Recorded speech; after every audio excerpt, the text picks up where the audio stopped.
We've known for quite some time that Donald Trump has really based his campaign around fear, division, and hate.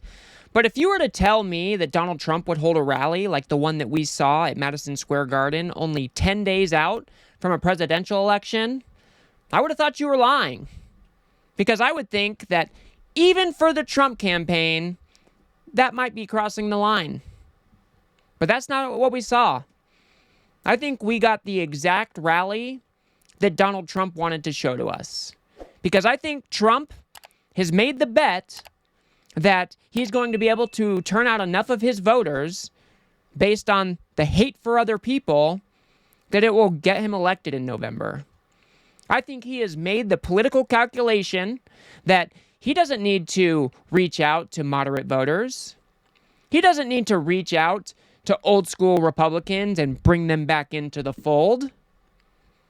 No, he is hoping that he can turn out enough of his base based on this fear, division, and hate that he'll be the next president of the United States. That's the calculation Donald Trump has made.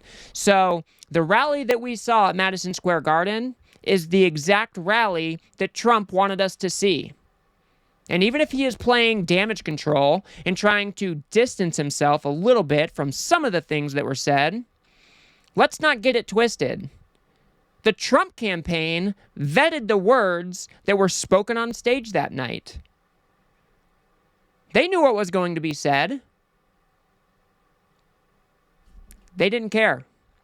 So let's go ahead and take a look at Donald Trump's speech itself. I've already done another video on the speakers that preceded him. You can, I'll try to link that at the end of the video. But let's go ahead and take a look at Donald Trump, starting the rally off, or his speech off, by asking if anybody's better off now. And I'd like to begin by asking a very simple question. Are you better off now than you were 4 years ago?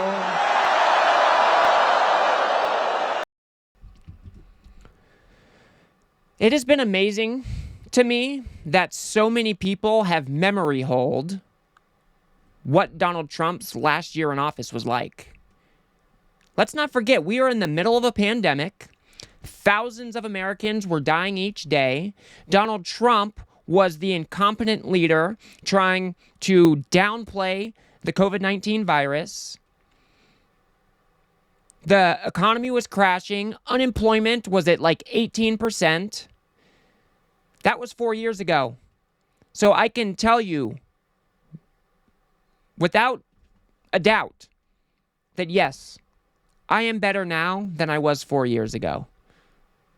Let's go ahead and move on to Donald Trump attacking the press, just like we've come to expect. This is the type of fascist behavior or rhetoric that people talk about. Is the fake news hearing that? Whoa! Look how much. Wow, that's a lot of fake news. That is a lot of fake news. Look at that. Wow. That's got to be a record, Mr. Speaker. I think that's a record. That is a lot of fakers back there. So this is just a staple of Donald Trump rallies. This is something that we have come to expect. But what's even more disturbing by all of this is that the entire arena is cheering it along. Freedom of the press is a tenet of our democracy. And Donald Trump wants to take away licenses. He wants to put reporters that he doesn't like in jail. And then he's going around saying that he is the free speech candidate. It's all pathetic. This is fascist behavior. These are the fascist tendencies that people talk about. More fascist behavior is how Donald Trump just demonizes the hell out of all immigrants. This is something that has been front and center of his campaign.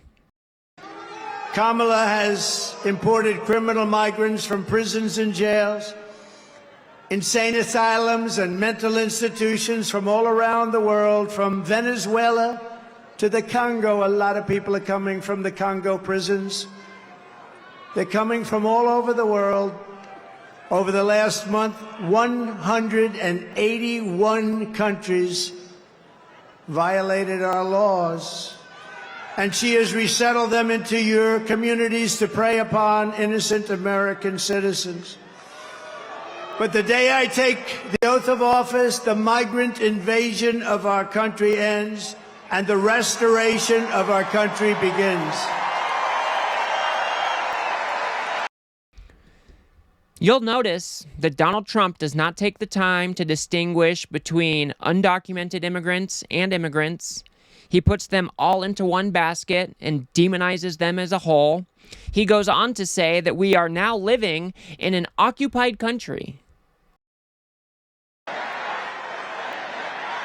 The United States is now an occupied country, but it will soon be an occupied country no longer. Not going to be happening. Not going to be happening. November 5th, 2024, 9 days from now, will be Liberation Day in America. It's going to be Liberation Day. So we've talked about this quite a bit on the channel. He groups all the immigrants together. He says that they are raining hellfire down on Americans. They're slitting their throats. They're raping your wives, whatever it may be. So MAGA supporters are primed to hate these people. And then he goes on to say that we are now being occupied by these people, that we are living in an occupied territory. Just how insane is that? And that when Trump gets elected, it's going to be Liberation Day. This is language that is curated specifically to rile his base up against another group of people. Because what is Donald Trump's number one promise? Is mass deportations. And when you use this language so flippantly at every turn, your supporters are going to start feeling a little bit better about the idea of mass deportations. And that is what Donald Trump is doing here. This is more fascist behavior that Donald Trump is exhibiting.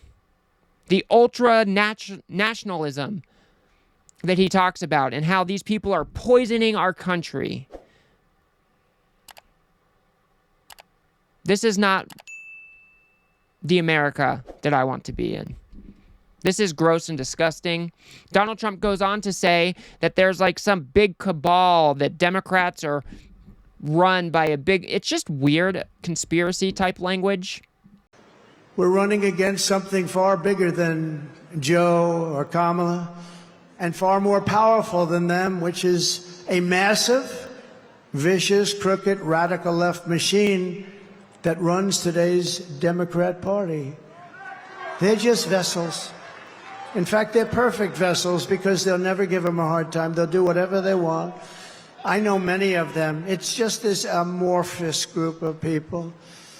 But they're smart and they're vicious. And we have to defeat them. And when I say the enemy from within, the other side goes crazy, becomes a sound. Oh, how can he say? No, they've done very bad things to this country. They are indeed the enemy from within. But this is who we're fighting. These are the people who are doing such harm to our country with their open border policies, record-setting inflation, Green News scam, and everything else that they're doing. But we're not going to let it happen any longer.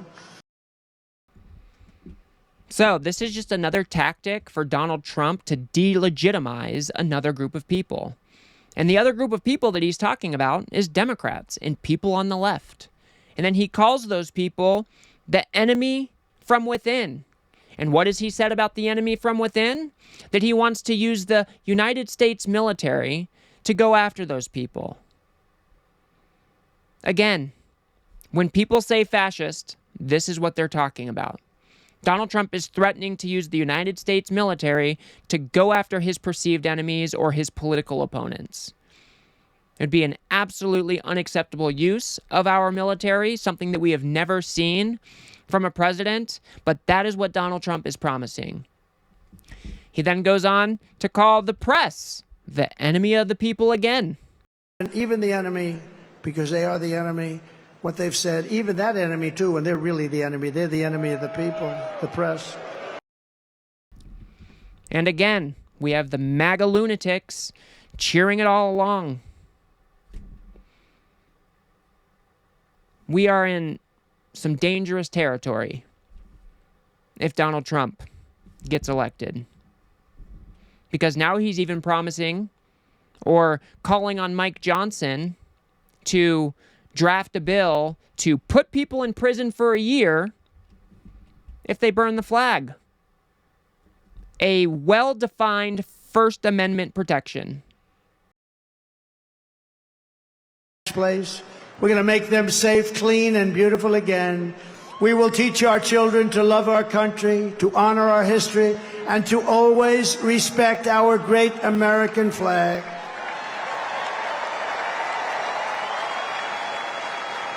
And as long as the Speaker of the House of Representatives is here, I would like to put forward a bill, because I watched 2 months ago as some very bad people, radical left people, by the way, nothing happened to them, in Washington, D.C., burned our American flags. They were burning flags.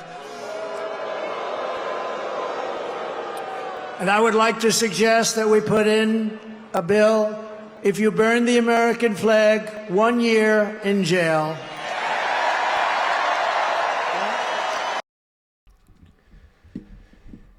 This is disturbing stuff.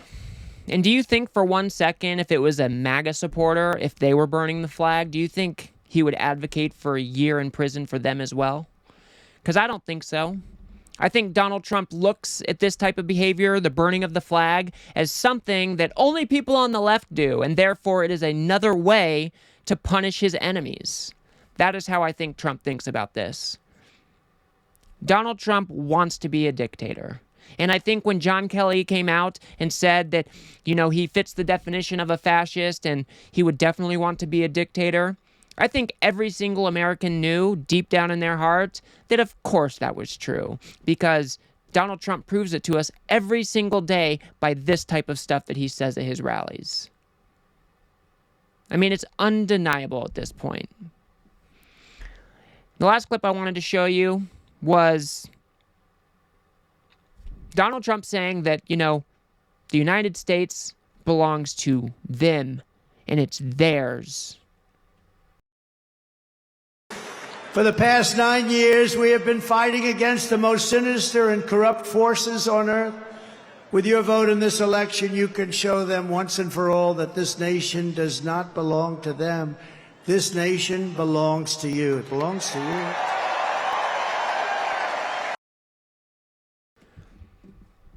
Do you think he's talking about me or Democrats or liberals? Does the country belong to us? Or is he specifically talking about his MAGA cult? He says that the United States belongs to the MAGA cult, if I can translate for him. This is all quite disturbing stuff. We are only a week out from this election. Donald Trump is promising revenge and retribution against his political enemies. He's demonizing immigrants like we haven't seen him do before. The whole rally was just filled with so much vitriol and hate that it was disgusting. I hope the American people see this and get out to vote. I don't think that the majority of Americans feel the way that this Madison Square Garden rally felt. I don't think they co-sign on this stuff. I think this is it is a big portion of our country, but I don't think it's not even close to the majority of our country. But we need to call it out every single time we see it. We need to let people know that Donald Trump does have these fascist tendencies, that he does want to punish his enemies, and he does want to rule by dictate if he is able to. And the MAGA movement has devolved into a fascist-like cult. And they are willing to follow their leader off of the fascist cliff. Because we do not see these people stepping out of line and calling this stuff out. They are right there every step of the way along for the ride. So these are the things that we need to remember when we go vote. in November. I'll leave it there. If you guys got anything out of this video, please do remember to smash that like button and subscribe. Maybe share it with a friend or two. I'd very much appreciate that.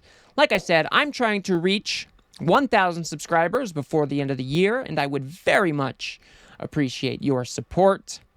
If you want to see Donald Trump making the promise to go after his political enemies, go ahead and watch that video on the screen now. Otherwise, I'll see you guys on the next one.